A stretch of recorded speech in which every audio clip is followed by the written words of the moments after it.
Bienvenue à tous, aujourd'hui on va parler des glucides, on va parler de comment ça fonctionne, leur utilité, pourquoi quand on en mange trop on grossit, c'est parti.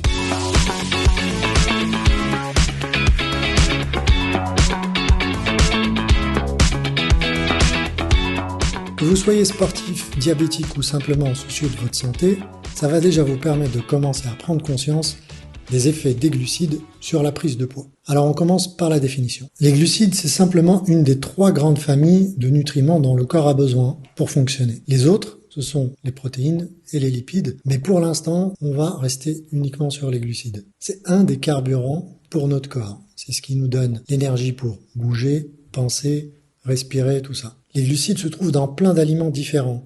Les céréales, les fruits, les légumes, les pâtes, le riz, les légumineuses et même le sucre. Ouais, je sais, le sucre, c'est pas le meilleur truc pour nous, mais on en parlera plus tard. Je vous fais une petite parenthèse. Quand je dis carburant, c'est vraiment comme une voiture. Les glucides sont à consommer comme pour une voiture qui a besoin de faire de la distance, on lui met le plein. Sauf que la plupart des gens font le plein en nourriture, mais restent assis. Le problème, c'est que quasiment tout le monde mange comme un athlète qui a besoin de beaucoup d'énergie et emmagasine des quantités astronomiques de nourriture qui sert à rien. Parce que se déplacer en voiture, utiliser l'ascenseur, se garer le plus près possible des immeubles, passer 3 heures par jour devant les écrans, ne fera jamais brûler autant d'énergie. C'est pour ça qu'on grossit. Fin de la parenthèse. Les glucides, c'est pas juste un truc qu'on mange pour avoir de l'énergie, c'est aussi super important pour notre santé. Ils fournissent des fibres, des vitamines, des minéraux essentiels à notre corps. Les fibres, par exemple, aident à réguler notre digestion et à prévenir des maladies comme diabète, cancer, etc.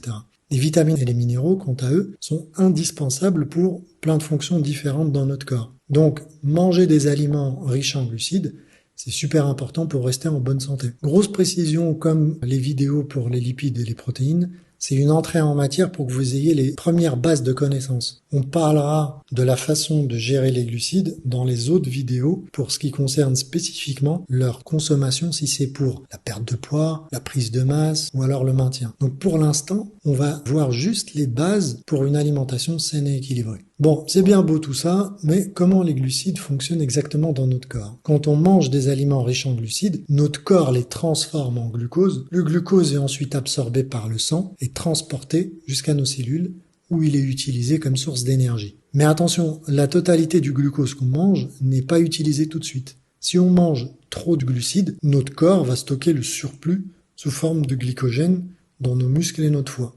Ce qui est bien si on vide nos stocks de glycogène en ayant des activités. Si on mange encore plus de glucides, ça se transforme en gras et on prend du poids. Donc même si les glucides sont importants, faut pas en abuser non plus. Le deuxième rôle des glucides, ce sont les fibres. Les fibres, on verra les précisions dans un sujet spécifique, complet, que vous retrouverez sur mon site. Elles sont très importantes pour notre digestion et notre santé en général. Les fibres, ça nous aide à réguler notre transit intestinal, prévenir la constipation, le cancer du côlon, etc. Ça aide aussi à maintenir un taux de sucre dans le sang qui va rester stable. Troisième rôle des glucides, ça nous apporte plein de vitamines et de minéraux indispensables pour notre santé.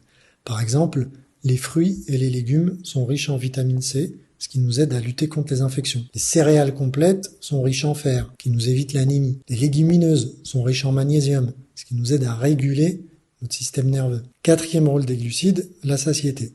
Les glucides, c'est ce qui nous remplit l'estomac et nous évite d'avoir faim tout le temps. Attention, on verra aussi une autre fois que l'indice de satiété des protéines est élevé aussi. Le poisson même plus que la viande. Mais on aura une vidéo complète sur ce sujet. Les aliments riches en glucides, je parle de ceux qui contiennent des fibres, ont tendance à être plus rassasiants que les aliments riches en graisse ou en protéines. Alors si tu veux éviter les fringales en milieu de matinée, vaut mieux manger des flocons d'avoine complets plutôt que des croissants.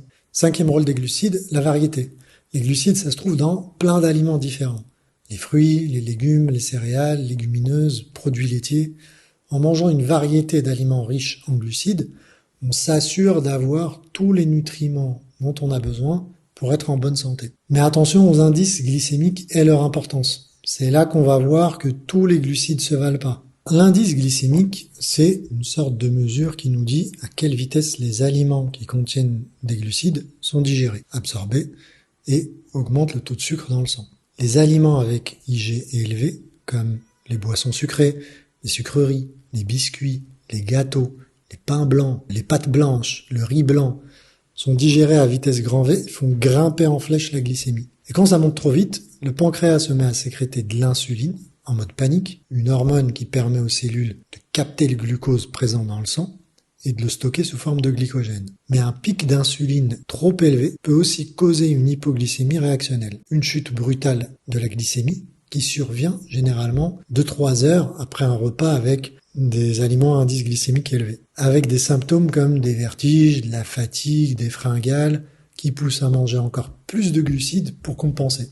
Et quand il y a trop d'insuline qui circule dans le sang, le corps n'utilise pas les graisses stockées comme source d'énergie. L'insuline bloque l'utilisation des graisses au profit du glucose. Résultat, la graisse reste stockée dans le corps. Par contre, des IG faibles comme les légumes, les fruits frais, légumineuses, céréales complètes sont digérés plus lentement et font grimper la glycémie de manière plus modérée. Donc le pancréas sécrète moins d'insuline, la glycémie reste plus stable sur le long terme et on évite les hypoglycémies réactionnelles. Il faut bien comprendre les effets de l'indice glycémique des différents glucides sur l'insuline pour maintenir une glycémie stable. Pour bien comprendre les mauvais aliments, vous savez ce dont je parle, quand vous les consommez et que votre insuline monte dans le sang, vous ne perdez pas de gras. Passons maintenant aux glucides raffinés. Les glucides raffinés sont des aliments très courants dans l'alimentation quotidienne, comme le sucre blanc, la farine blanche, le riz blanc, pâte blanche, pain blanc. Ces aliments sont des exemples parfaits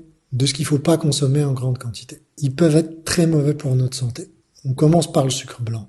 Le sucre est souvent ajouté à nos aliments transformé et il est très difficile à éviter. Le sucre blanc, il est considéré comme un glucide raffiné parce qu'il est traité, purifié, transformé en cristaux blancs. Ce sucre, il est très facile à consommer en grande quantité, ça va vite, mais il va être très néfaste pour notre santé. Une consommation excessive de ce sucre va entraîner des problèmes de santé comme l'obésité, le diabète de type 2, maladies cardiaques et bien d'autres. Ensuite, on a la farine blanche. La farine blanche, c'est également un glucide raffiné parce qu'elle est traitée pour enlever le son et le germe, ce qui la rend plus fine, plus facile à travailler. Cette farine, elle est utilisée dans la plupart des pains, pâtisseries, les pâtes qu'on consomme tous les jours. Et cette farine raffinée peut avoir des effets négatifs sur notre corps, notamment sur le taux de sucre dans le sang. La farine blanche, elle a un IG élevé, ce qui signifie qu'elle va provoquer une augmentation rapide du taux de sucre dans le sang. Et on connaissait la suite, l'augmentation du taux de sucre, insuline qui arrive, c'est la même chose que le sucre. Ensuite, il y a le riz blanc. Comme la farine blanche, c'est un aliment avec un IG élevé qui va provoquer une augmentation rapide du taux de sucre dans le sang. Et tout ça, ça contient aussi très peu de nutriments parce qu'ils ont été traités et blanchis. Ces aliments, ils sont pas seulement pauvres en nutriments, ils vont aussi entraîner une surconsommation et un gain de poids. Tout ça fait grossir. Les glucides raffinés comme le sucre blanc, farine blanche, riz blanc, pâte blanche, pain blanc sont des aliments qu'on doit éviter de notre consommation quotidienne. Il faut vraiment faire un maximum pour enlever ça de notre consommation. Certains me disent non, moi ça me fait pas ça, même si je mange des fast-food, j'ai pas faim après. Dites-moi ce que vous en pensez dans les commentaires et dites-moi si c'est votre cas. Alors, l'importance de l'équilibre glucidique dans la nutrition. Déjà, c'est quoi l'équilibre glucidique? C'est simplement le fait de manger la bonne quantité de glucides, ni trop ni trop peu. Si tu manges trop de glucides, tu risques de prendre du poids, d'avoir des pics de sucre dans le sang, te sentir fatigué, avoir des caries, etc.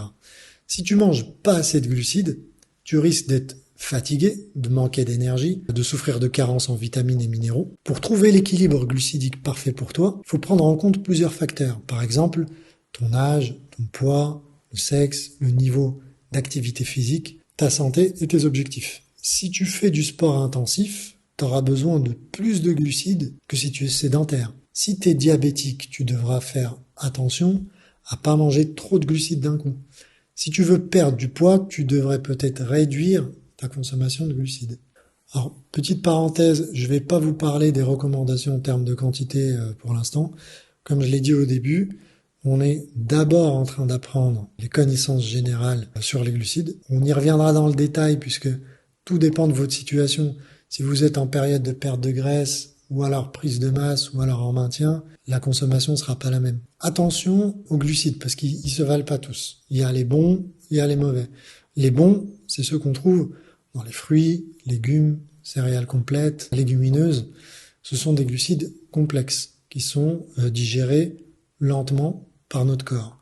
ce qui évite les pics de sucre dans le sang. Vous avez compris le principe maintenant. Pour trouver l'équilibre glucidique parfait, il faut choisir les bons glucides. Et évite les bonbons, les gâteaux, les sodas. Si tu as besoin de quelque chose de sucré, mange une pomme ou une carotte plutôt que du Nutella. Si vous aimez cette vidéo et que vous voulez en voir plus, n'oubliez pas de vous abonner à notre chaîne et de cliquer sur la cloche pour être notifié de toutes nos futures publications.